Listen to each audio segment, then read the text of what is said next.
ocasión, un joven carretonero del pueblo de Motuntipatá conoció las ruinas de la gran ciudad maya de Chichén Itzá. Aquel joven se llamaba Felipe Carrillo Puerto. Tan chino anticupejilo de Tzitás. Andando por este camino de Tzitás, trabajando como ustedes trabajan para ganarme el sustento, un vigilante de estas ruinas me dijo: ¿por qué no vienes unos instantes a Chichén para que veas las grandes obras hechas por los grandes hombres antiguos? Abandoné mis carros en el pueblo por unas horas y llegué a las ruinas. No puedo expresarles lo que sucedió en mi corazón. Pasé 4 días llorando en este lugar y en muchos otros. Y sentí el alma llena de una enorme amargura. Y fue entonces cuando me pregunté: ¿hasta qué tiempo esas obras podrán ser conocidas por todos? ¿Y qué tiempo más pasarán ignoradas para la mayoría las obras de esos hombres antiguos?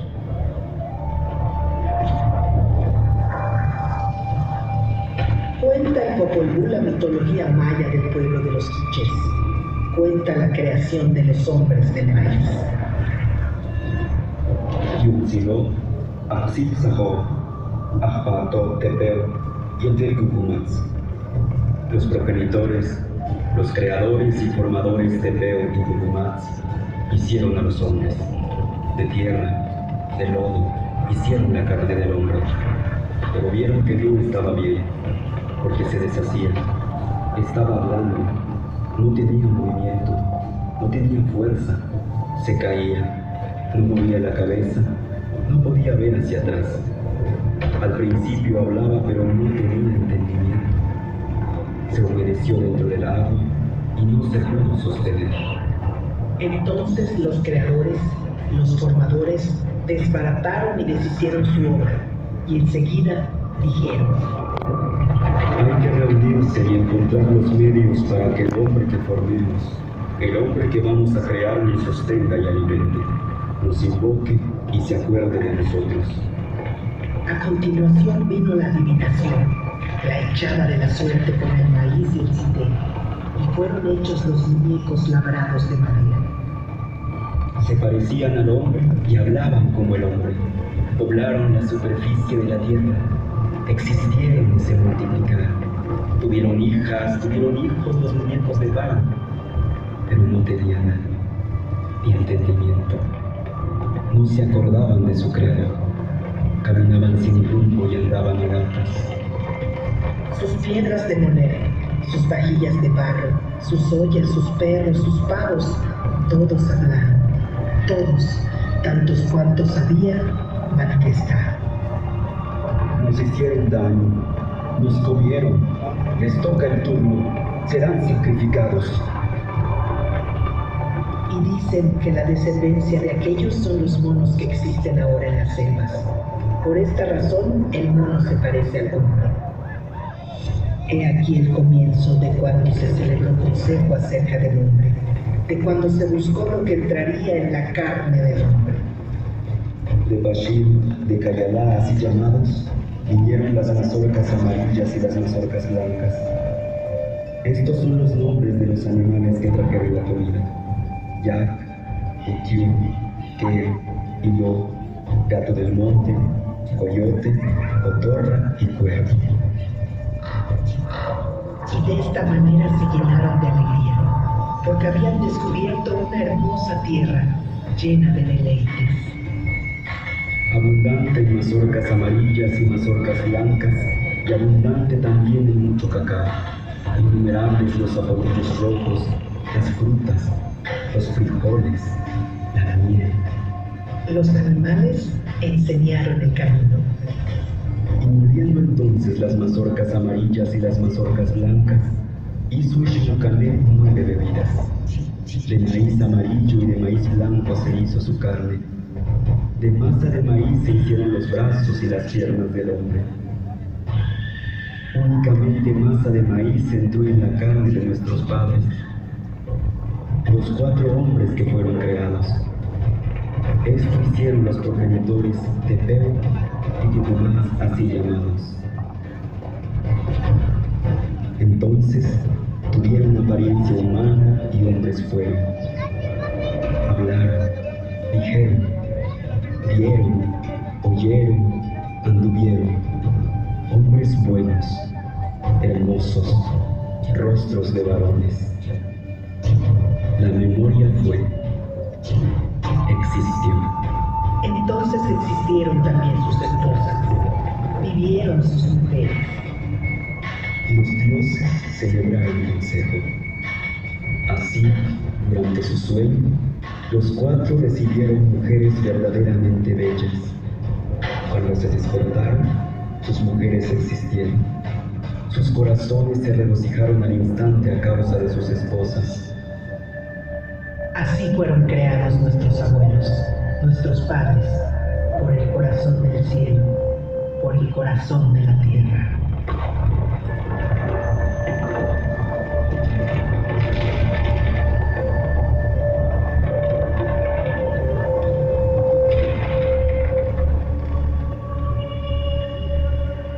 La civilización maya floreció en lo que hoy son los estados de Yucatán, Quintana Roo, Campeche, Tabasco y Chiapas, los países de Guatemala y Belice y el occidente de Honduras y El Salvador. Hace al menos unos 4.000 años, grupos de recolectores y cazadores iniciaron su vida agrícola. Con el tiempo, fueron creando sus propios caracteres culturales, ocuparon una mayor extensión territorial y se intensificó el intercambio cultural y comercial con otros pueblos mesoamericanos.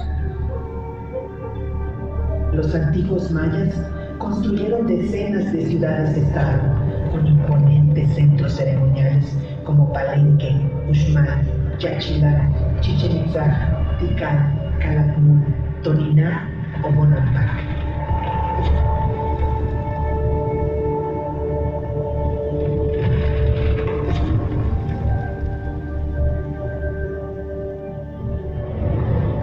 Que otros pueblos de Mesoamérica, los gobernantes mayas también eran líderes religiosos. Lo terrenal era una réplica de lo divino. El soberano era el intermediario entre el dios patrono y la colectividad, por lo que era tenido por sobrehumano. La mayoría de la población se dedicaba a la siembra de maíz, frijol, calabaza, chile, tomate y cacao. El tributo que entregaban alimentó a la clase dirigente y a los constructores y escultores de los recintos ceremoniales, artesanos, pintores y escritores de los códices, quienes crearon un arte esplendoroso.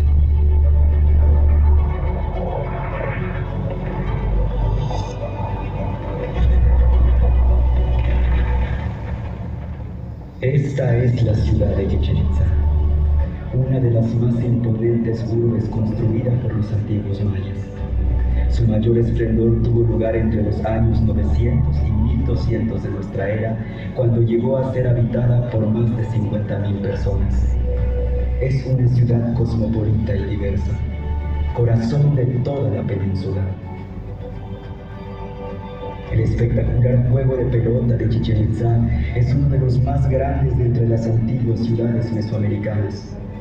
En un enorme friso, la cabeza del perdedor decapitado representa la pelota para el juego, un sacrificio humano necesario para el orden divino.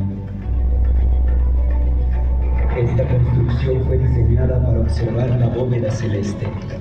Los antiguos mayas fueron grandes observadores del universo y desarrollaron avanzados conocimientos matemáticos, siendo de los primeros pueblos del mundo en utilizar el cero. Los calendarios mayas son probablemente los más complejos que ha creado la humanidad. Calcularon con gran exactitud el año solar, el ciclo lunar, los eclipses y el movimiento de Venus.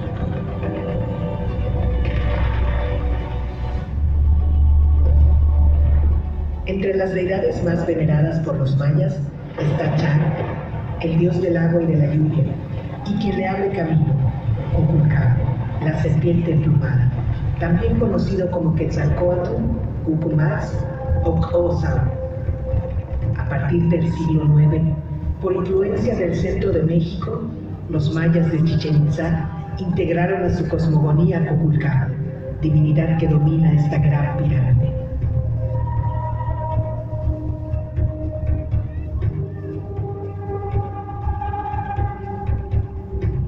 En su interior existe un pasadizo que lleva a 2 bóvedas, donde fue encontrado una representación del jaguar, animal sagrado maya, y la escultura conocida como Chacmol, un mobiliario ritual que su uso y significado sigue siendo un gran misterio.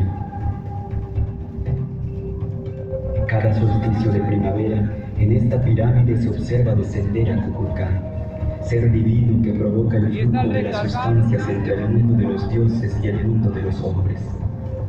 Es el extractor. Como viento abre camino a las lluvias, como Venus abre camino alternadamente al sol y a las sombras de la noche. Como señor de los árboles cósmicos abre el camino calendárico a los dioses transformados en tiempo.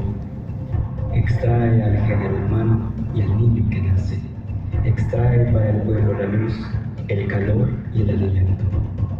Kukulcán sostiene el cielo.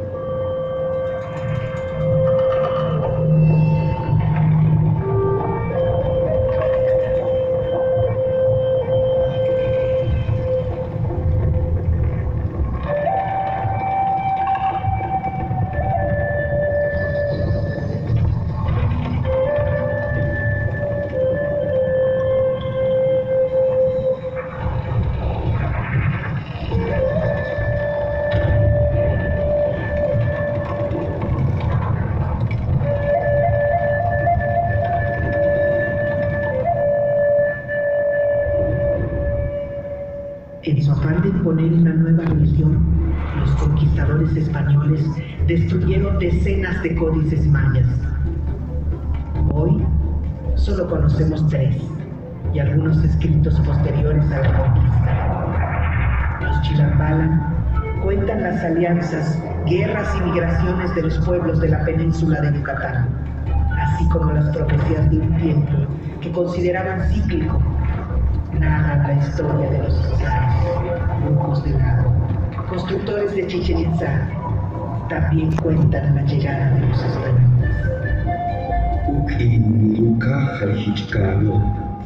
Será el comenzar de los ahorcamientos, el estallar del fuego en el extremo de los brazos de los blancos, cuando caiga sobre la generación de los hermanos menores el rigor de la pelea, el rigor del tributo, cuando les venga la gran entrada del cristianismo, cuando comience el mucho a trabajar en los pueblos y la miseria se establezca en la tierra, cuando se extienda por toda la tierra la palabra del Dios de los cielos, solo de pecado hablará, solo de pecado será su enseñanza, que inhumanos serán sus soldados, crueles sus mastines bravos. Ay, entristezcámonos porque llegaron.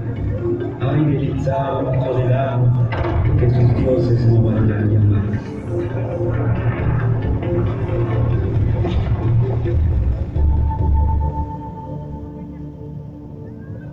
Durante muchos años, el pueblo maya resistió a la colonización, manteniendo vivas sus tradiciones, lengua y costumbres. Sin embargo, durante la colonia se formó una casta que dominó la península por mucho tiempo. A finales del siglo XIX, durante el Porfiriato, esos grandes dueños y señores de la tierra extendieron el cultivo del enequén. Los campesinos que antes tenían cierta libertad de sembrar sus propias parcelas fueron arrastrados a las haciendas, donde nacían y crecían como peones acasillados.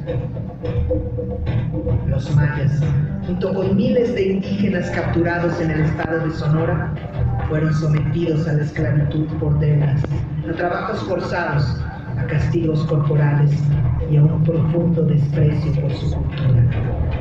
Un hacendado así justificaba el maltrato. Es necesario pegarles, es muy necesario, porque no hay otro modo de obligarlos a hacer lo que uno quiere. ¿Qué otro medio hay para imponer la disciplina en las fincas? Si no los golpeáramos, no harían nada. Con Contra esas condiciones, los mayas se rebelaron. Cuando triunfaron los revolucionarios del norte contra la dictadura de Victoriano Huerta, en Yucatán, las cosas comenzaron a cambiar. En 1915, el general Salvador Alvarado es nombrado gobernador provisional de Yucatán con la encomienda de llevar a cabo el programa de la revolución. Carrillo Puerto lleva 2 años en el Ejército Libertador del Sur. Aprende de la lucha de los zapatistas y ayuda a repartir la tierra en la región de Cuautla. Allá estaba cuando recibe noticias de su tierra. Me avisan que el general Alvarado está repartiendo tierras entre los mayas. Yo estoy muy contento aquí, ayudando a que los campesinos de Morelos reciban también sus tierras. Pero aquí tienen el Zapata, así que yo no hago falta. Me voy a Yucatán. El gobierno de Alvarado suma a Carrillo Puerto a la tarea de repartir tierras en Motul. La participación del pueblo crece. Se realizan encuentros de obreros y campesinos. Se convoca al primer Congreso Feminista de México y se funda el Partido Socialista de Yucatán. Al frente de este partido, Carrillo Puerto organizó las ligas de resistencia. Poblado por poblado, en caseríos y haciendas, al grito de tierra y libertad, se organizaron miles de indígenas mayas. En 1917, los socialistas yucatecos ganaron las elecciones. Un trabajador ferrocarrilero es elegido gobernador y Carrillo Puerto diputado. Las fuerzas desatadas provocan algo imposible de imaginar años antes. En Motul se reúnen los hombres del maíz. Dirigentes de todas las regiones de Yucatán dan su voz. Hay que sembrar maíz y ser autosuficientes. Hay que regenerar la comunidad, reanimar la cultura y recuperar la dignidad. Los hacendados enequeneros defienden sus privilegios y desde los tradicionales periódicos atacan al gobierno socialista. El presidente Carranza se inclina a favor de la oligarquía local, detiene las primeras reparticiones de tierra y envía a un nuevo responsable del Ejército Federal a Yucatán, que reprime a los dirigentes de las ligas de resistencia. Carrillo Puerto denuncia la restauración conservadora en Yucatán y sale exiliado a la Ciudad de México. Cuando es derrotado Carranza, los hacendados de Yucatán ya no tienen el apoyo del centro y Carrillo Puerto regresa a su tierra. En el puerto de Progreso lo recibe una multitud. En 1921, los socialistas en Yucatán se vuelven a organizar. Las ligas de resistencia crecen al llamado de Carrillo Puerto, que recorre todo el estado como candidato a gobernador. Antes de las elecciones, en el pueblo de Izamal, los dirigentes de las ligas se reúnen en un segundo congreso. Algunos que solo hablan maya o no saben escribir. Trazan sus objetivos, a los que llaman nuestras utopías. Se propone la expropiación de las tierras de las haciendas y distribuir sin intermediarios los frutos del trabajo. También acuerdan promover las demandas feministas y desterrar los prejuicios que han esclavizado a las mujeres. El pueblo maya vota abrumadoramente por su curún Felipe, como le llaman, hermano Felipe. En la Plaza Grande de Mérida, el nuevo gobernador dice ante miles de personas: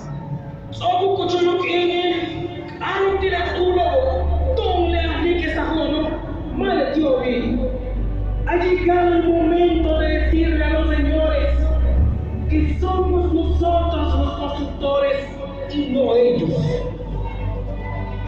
Hay que decirles que sin los trabajadores no existiría esta catedral suntuosa, que sin los trabajadores no existiría este palacio, que sin los trabajadores no existirían los ferrocarriles.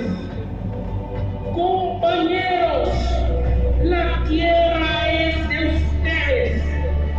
de ustedes que han nacido aquí, que aquí han crecido, que aquí han gastado su vida encorvados en el campo, cortado pencas para el amo que se apoderó de la tierra.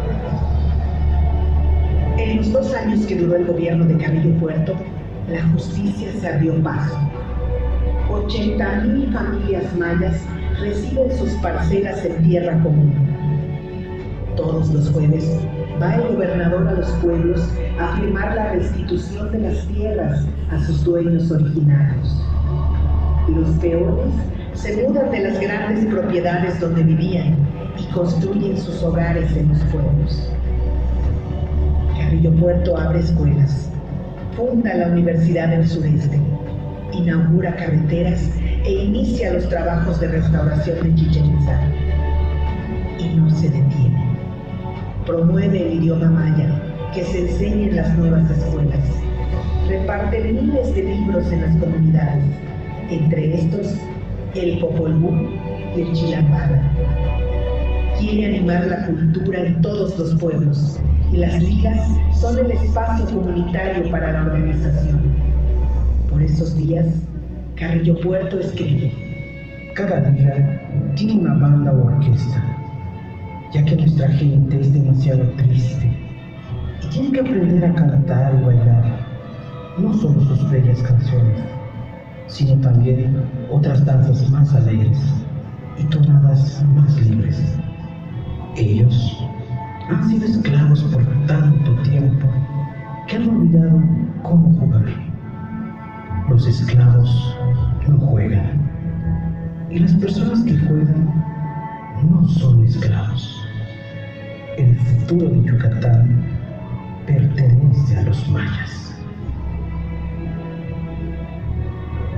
Pero la rebelión de Adolfo de la Huerta contra Obregón y Plutarco Elías Calles da el pretexto para que los hacendados de Yucatán promuevan un golpe de Estado contra Carrillo Puerto.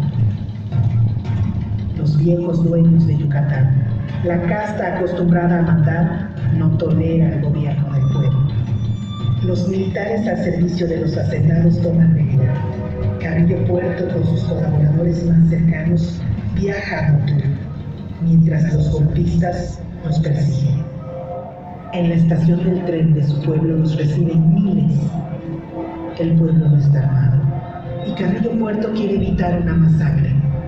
Entonces pide a la gente que regrese a sus casas. En su escape busca el mar para embarcarse, pero es capturado y sometido a un juicio sumario.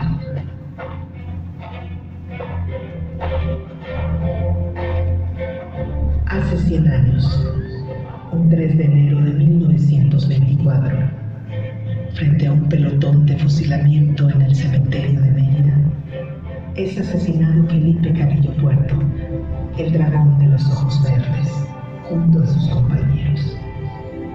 Hasta hoy se canta en su memoria en muchos rincones de Yucatán.